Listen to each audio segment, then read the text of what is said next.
Hello everyone. Today let us discuss about 5 countries.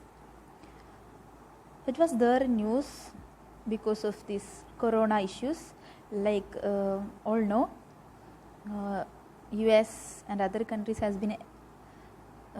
raised an allegations that this corona is started or initiated from China, from its Wuhan, or also there is one Wuhan Institute of Virology is there.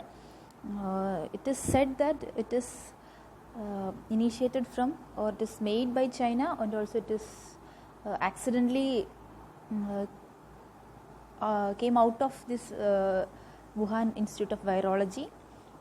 And also there are different kind of allegations going on regarding its spreading. So anyway, US and some other countries said that they will be investigating on this issue. So at that point of time came our 5 countries, as it is said that these 5 countries will be investigating on this issues of origin of coronavirus, whether it is China or not, though there is no proof that it is started from China. So they said, the 5 countries said that they will be investigating into the matter detail. So likewise it was there in the news during all these days. So let us see what is this 5 countries are.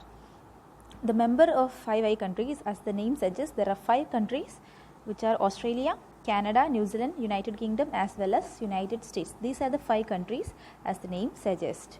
These are the member countries. Then why it is formed?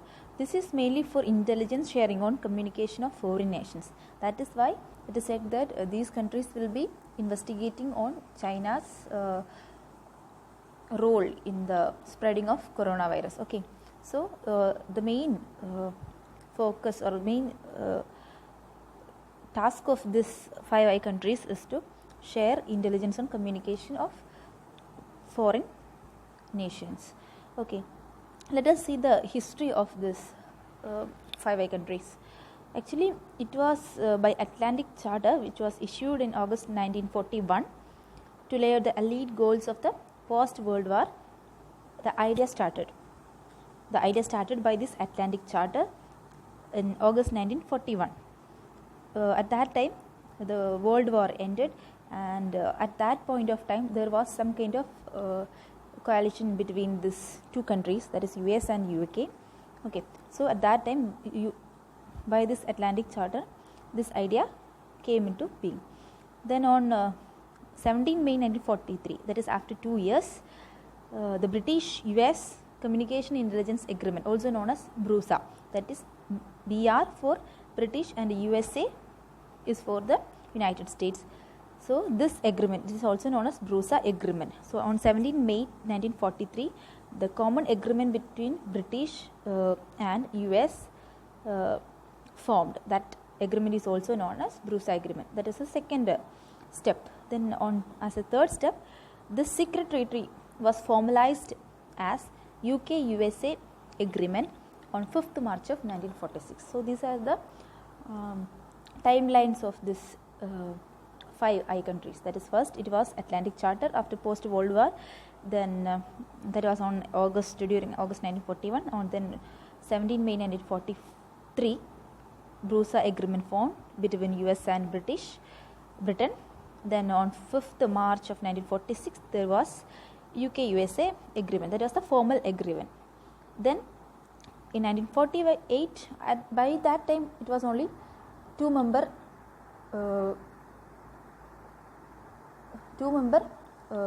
agreement. After that it extended to Canada in 1948, then Norway in 1952, then Denmark in 1954, then West Germany 1955, then Australia 1956, then New Zealand in 1956, again in 1956. So these are the years when the other countries also joined to this agreement. So you will be having confusion that I already told you that this is a coalition of 5 countries. So why there is all this?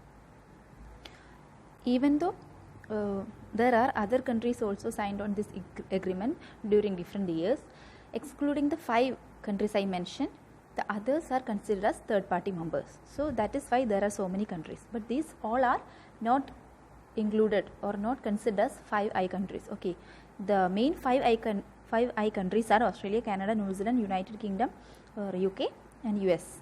So these are the 5 countries. Others are considered as third parties. Okay, then what are the main functions? The main function, how it is functioning is that all these countries, 5 countries, have national agencies to track other nations.